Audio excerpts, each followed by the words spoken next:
Hello there, Ambrose Chibukamchibi here once again. Today, we are here to make a follow-up. You remember the last time our video was on Escape the University Trap, and that was part 1. You see where we stopped, it was incomplete, and I promised that I was going to complete today. So this part 2, remember the broad theme we are under is the university epidemic is misguided. And in the last video, I did explain what I mean by the epidemic. I did illustrate. And today what we want to do is, in this part 2, I will summarize that problem, and then I will start our journey into the solution, because it doesn't help much talking about the problem without identifying practical solutions. So the subsequent videos are really going to be solution-oriented. And one statement that I can make to connect the last video and this video is that clearly career guidance and career mentorship is a big missing link in our education system generally, but specifically in higher education. And because of that, that is why we end up with the big predicament that we have. I did highlight why I call this university euphoria an epidemic. Now, today, I want to argue that, you see, in the final analysis, this university degree is severely overrated and underestimated at the same time. Now, these look like two contradicting things. It's overrated on the one hand, and yet it's also underestimated on the other. This is what I mean. That what we explained last time in the last video is that we have too much expectation out of a university degree, and those expectations do not tally with the realities on the ground. That is well explained. What I need to explain also today is that this same university degree is severely underrated. We don't seem to have a clue or to have a clear appreciation of the value of those university degrees. The point I'm making is that there is a lot that we can do with those degrees. There is a lot that you can do with your degree. And I know I may be speaking to someone who is, holding on to your papers. You keep looking at them and you think to yourself, what a waste of money it was. What a waste of time it was.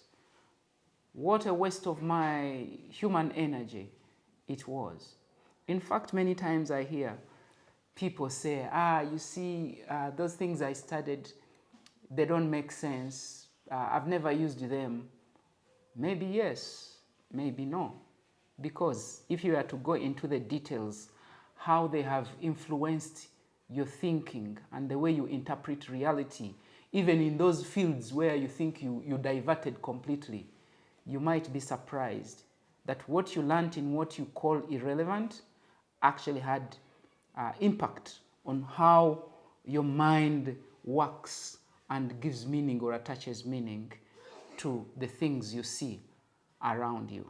Now, that said, what we are going to be doing moving forward in the subsequent conversations, I want to show you the value of what you already have in those qualifications. Perhaps value that you have not focused on before. And you just need a small twist and the whole game changes.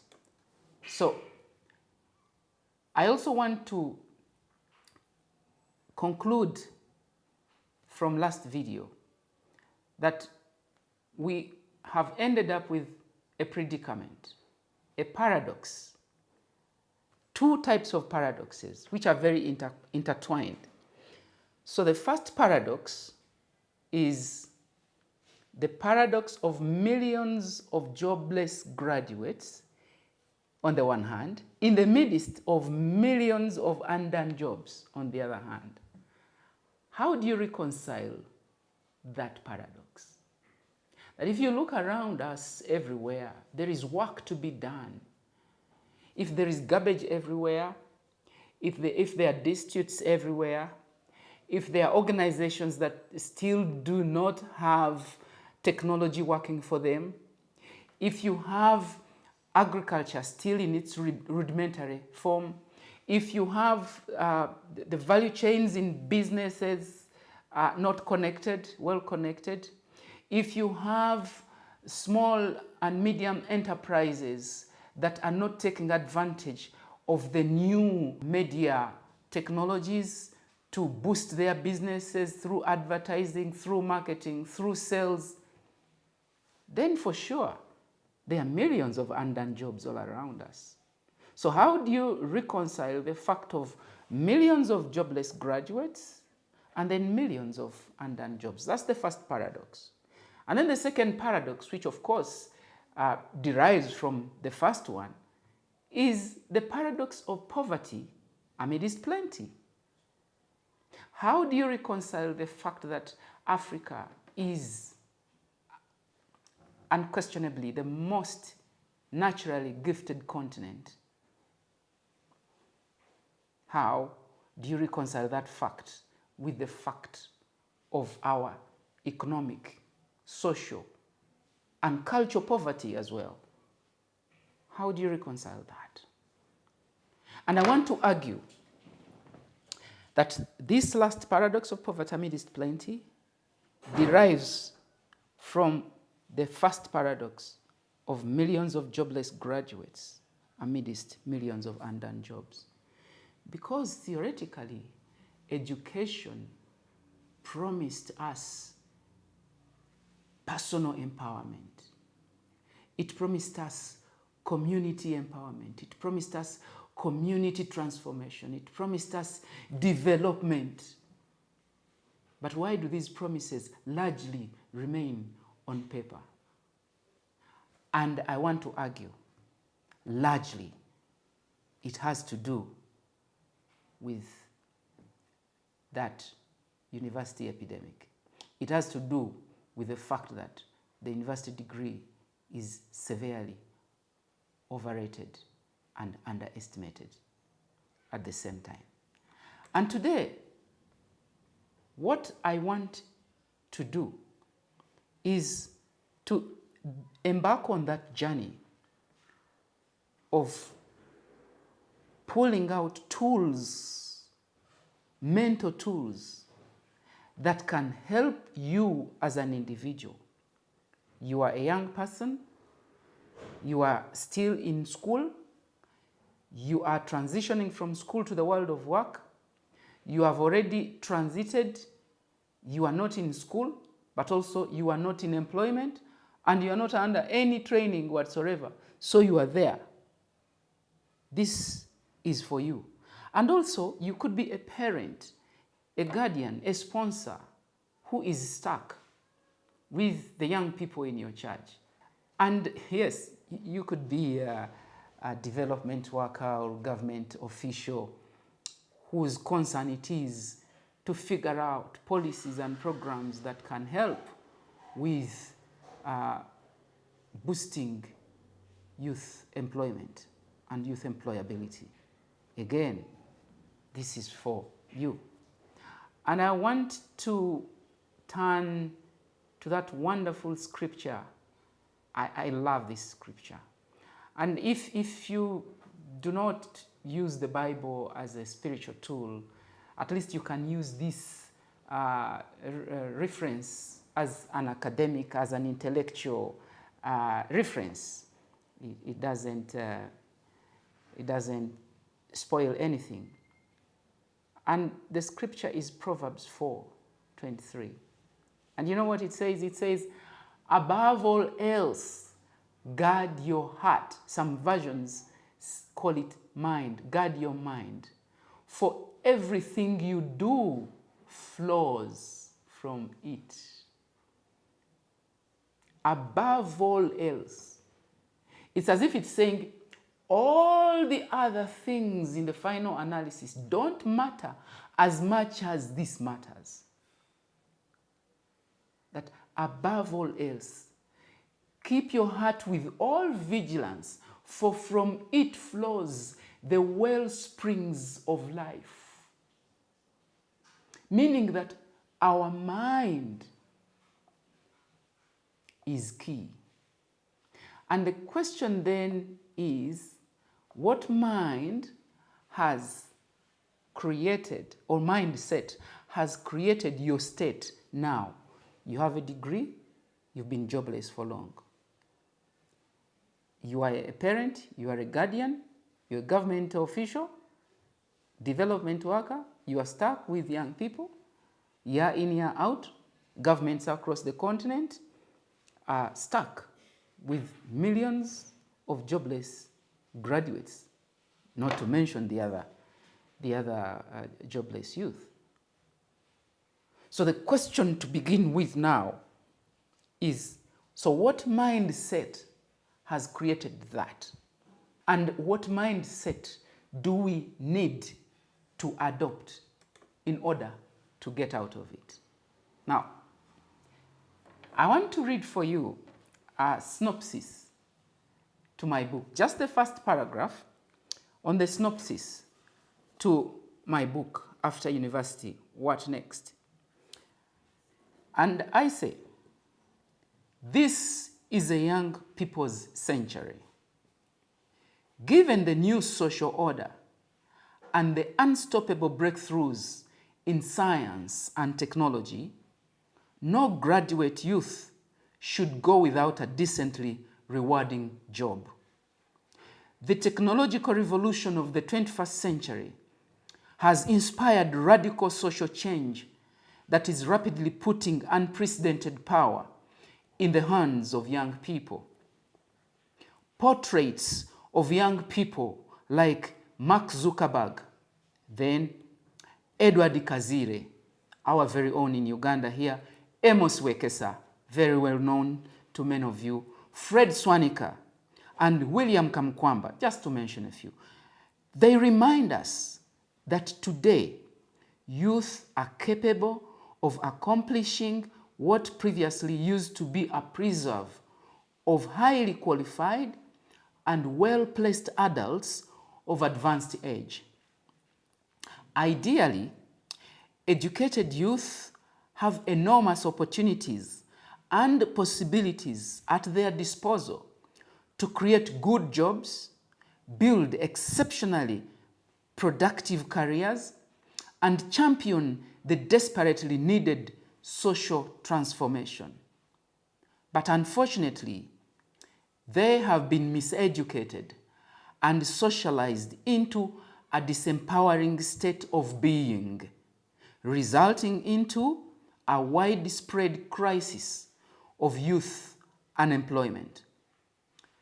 The situation is made worse by the fact that the existing socioeconomic systems designed for 20th century life are not aligned with what is needed to optimize the productive energies of educated youth in the 21st century. So that is the opening paragraph in the synopsis of this book. And in many ways, this paragraph summarizes the whole book. And so when I argue that they have been miseducated, and also I argue that in this era, because it is a young people's century, no graduate youth should go without a decently rewarding job. Why? Because of the technological revolution which has put unprecedented power in the hands of young people all around us. I don't have the luxury of time to begin, listing examples for you here.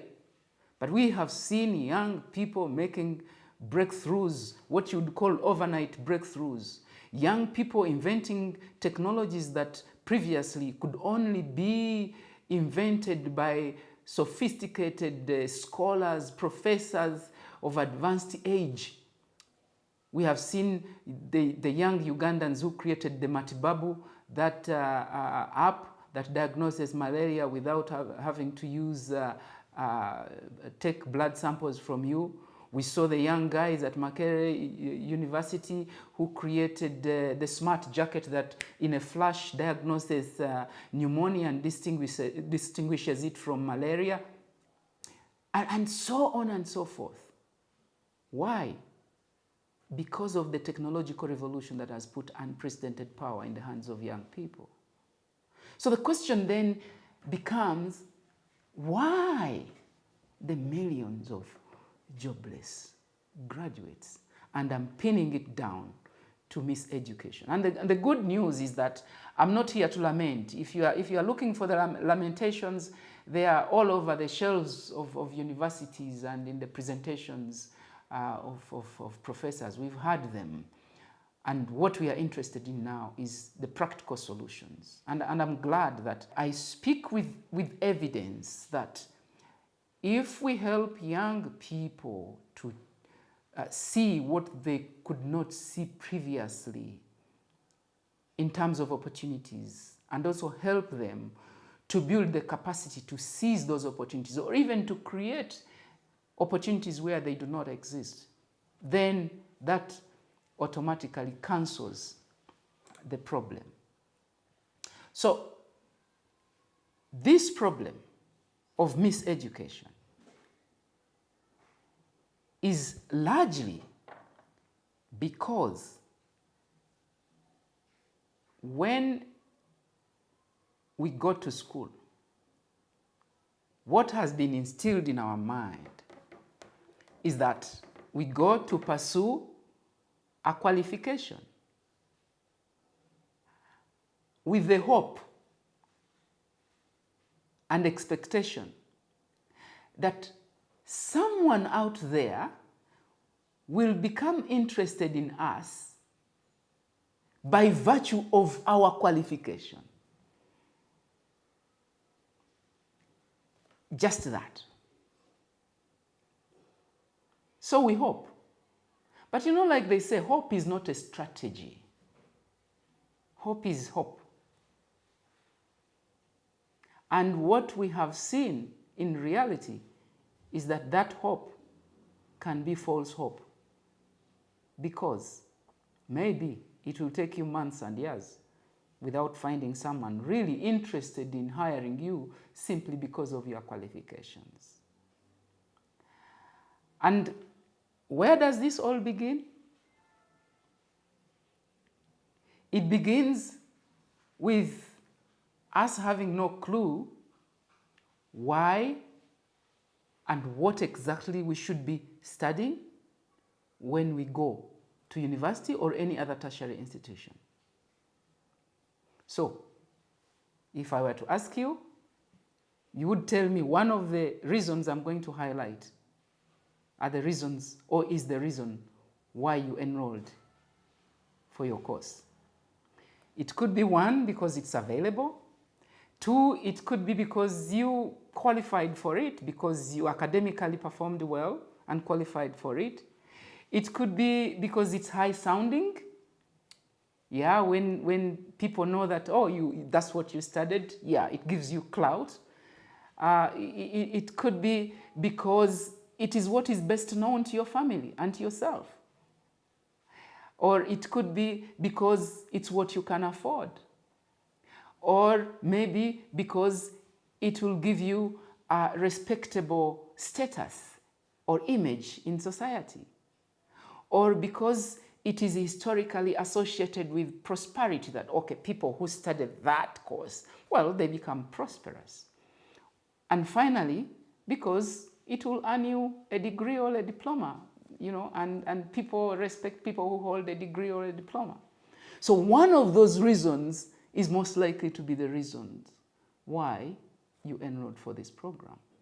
But you see, that cannot be a justifiable, a viable reason for you to enroll for a course.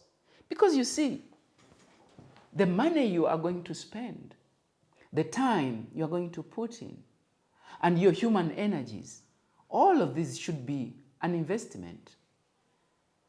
But you see, in many cases now, instead of it being an investment, in many cases it's just an expenditure. You see, in education, we do the abnormal. We do what ideally should not be done in any other form of investment.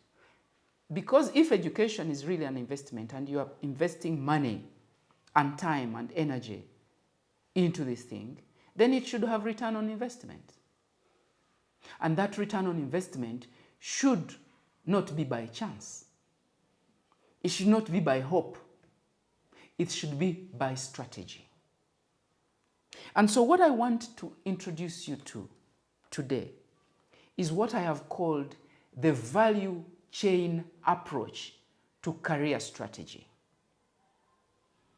That when you decide to go and invest in whatever course you are investing in, that you actually have a strategy for your career.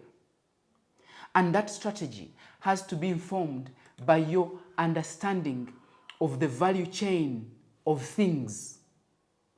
Because you should have looked at society, at the realities around you, and figured out that this is where I fit, this is where I belong, this is the space I want to occupy.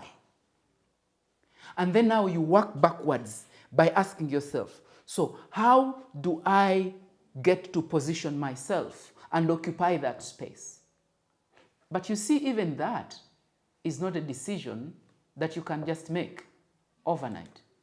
It's a decision that has to be based on a model. So what I've done for you, I've developed a model. You'll be following it step by step. It's a 5-step model. And that model, which I call the value chain approach or the value chain model for career strategy, it begins with you understanding yourself. So it begins with self-discovery, self-awareness. Thank you for watching part 2. Now, there is part 3, which has also been uploaded at the same time as part 2. So I invite you to watch part 2 as well, because that will enable you to complete the entire value chain approach to career strategy, the 5 steps, and then we can have the conversations rolling.